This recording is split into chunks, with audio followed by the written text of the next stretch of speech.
آج آپ حضرات کے سامنے ایک ایسے نکات اور فوائد بیان کروں گا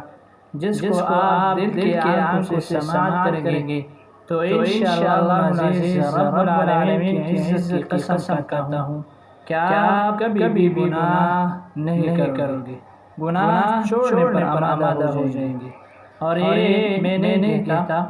امام ابن القیم رحمۃ اللہ علیہ فرماتے کہ انسان کیوں گناہوں اور نافرمانیوں کو نہیں چھوڑتا، جبکہ ایسا کرنے سے اسے بہت فائدے حاصل ہوتے ہیں۔ نمبر ایک، اس کا اخلاق اور شخصیت محفوظ ہوتی ہے۔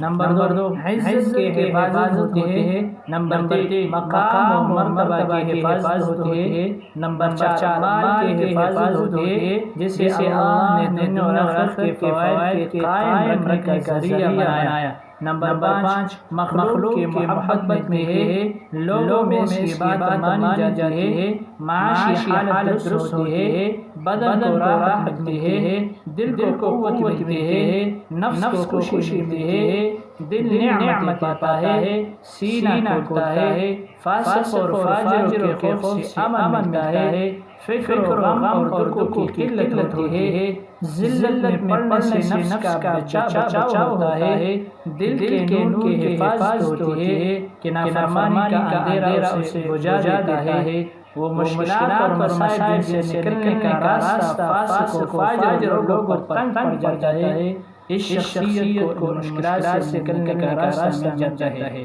اس پر نیکی کرنا آسان ہو جاتا ہے، علم کا لینا آسان ہو جاتا ہے، اس کے چہرے پر تر و تازگی اور رونق آ جاتی ہے، لوگوں کے دلوں میں اس کے لیے رعب ڈال دیا جاتا ہے، فرشتوں کی قربت ملتی ہے،